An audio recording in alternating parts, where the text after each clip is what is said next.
मित्रों, आप सबको सादर नमन। मैं मनोज शुक्ला बाराबंकी से आज आप सबके बीच एक ऐसी संक्षिप्त काव्य रचना रख रहा हूं जिसको सुनने के पश्चात गुलाम भारत की एक तस्वीर आपके सामने प्रदर्शित हो जाएगी। ये काव्य पंक्तियां उस अंग्रेजों की गुलामी पर आधारित हैं जब देश अंग्रेजों के अधीन था और अंग्रेज हमारे भारतीयों पर, हम पर कितना अत्याचार करते थे और उस अत्याचार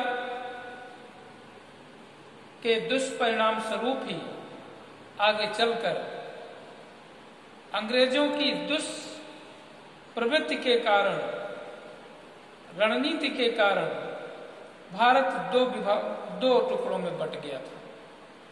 तो आज मैं कुछ चंद पंक्तियों के माध्यम से गुलाम भारत की एक छोटी सी तस्वीर आपके सामने रखता हूं। आप सब सुनिए। तो अंग्रेजी शासन के कारण भारत माता कुलाई थी, अंग्रेजी शासन के कारण भारत माता कुलाई थी, उनकी काली करतूतों से मानवता भी शर्माई थी। अंग्रेजी शासन के कारण भारत माता कुलाई थी, उनकी काली करतूतों से मानवता भी शर्माई थी। हो रही चतुर्दिक त्राहि त्राहि अन्याय बराबर होते थे, हो रही चतुर्दिक त्राहि त्राहि अन्याय बराबर होते थे। बच्चे बूढ़े और नौजवान पशु पक्षी तक भी रोते थे। हो रही चतुर्दिक त्राहि त्राहि अन्याय बराबर होते थे। बच्चे बूढ़े और नौजवान पशु पक्षी तक भी रोते थे। और क्या था, एक तात्कालिक चित्रण करने का प्रयास किया है। क्रूरता यहाँ अंग्रेजों की दिन पर दिन बढ़ती जाती थी, क्रूरता यहाँ अंग्रेजों की दिन पर दिन बढ़ती जाती थी। सारे भारत की जनता जो निर्दोष थी मारी जाती थी। पता लगाकर देश के अच्छे लोग सताए जाते थे, पता लगाकर देश के अच्छे लोग सताए जाते थे। हर गांव नगर गलियों में भी उत्पात मचाए जाते थे। सपना नवीन भारत का जिनकी आंखों में आ जाता था, सपना नवीन भारत का जिनकी आंखों में आ जाता था, हथकड़ियों में जकड़ उसे विधिवत तड़पाया जाता था। ऊब चुकी थी भारत की जनता अंग्रेजी शासन से, ऊब चुकी थी भारत की जनता अंग्रेजी शासन से।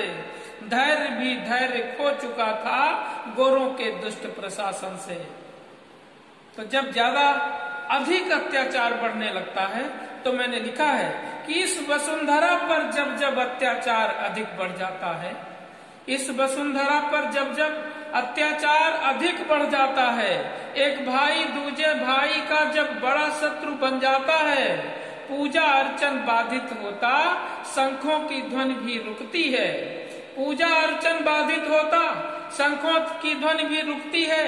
बुरे कर्म के आगे जब जब मर्यादा भी झुकती है।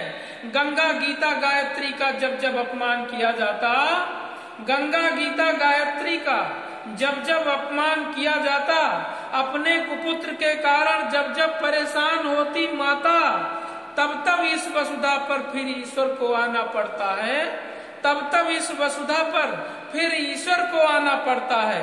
किसी न किसी रूप में भूखे कष्ट मिटाना पड़ता है, किसी न किसी रूप में भूखे कष्ट मिटाना पड़ता है। तो इस भारत भूमि पर ईश्वर किन किन रूपों में आया और भारत भूमि के अत्याचारों का किस प्रकार से नष्टीकरण हुआ, तो मैंने लिखा है कि गांधी सुभाष आजाद भगत सिंह मनुज नहीं अवतारी थे। गांधी सुभाष आजाद भगत सिंह मनुज नहीं अवतारी थे।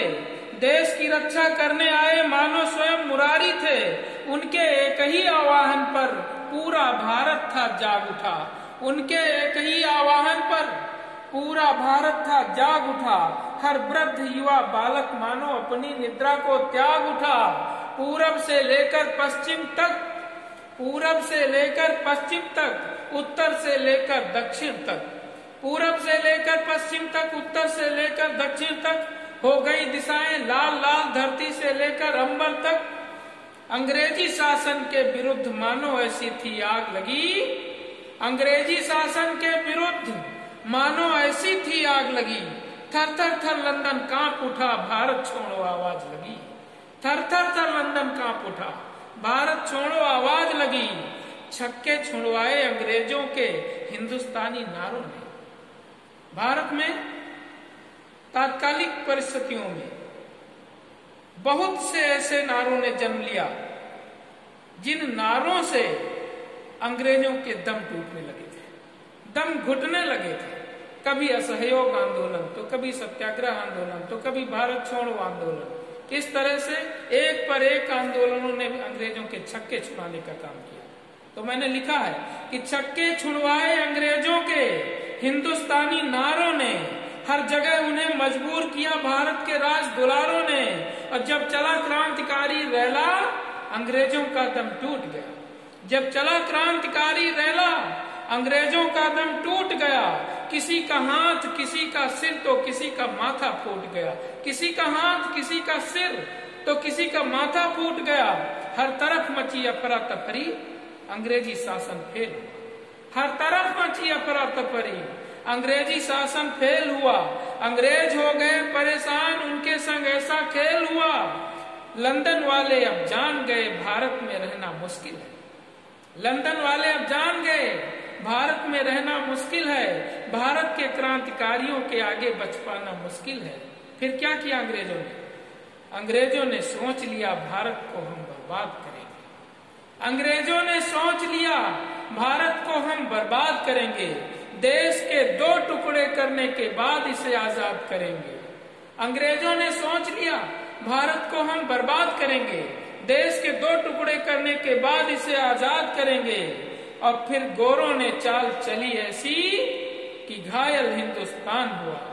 गोरों ने चाल चली ऐसी कि घायल हिंदुस्तान हुआ।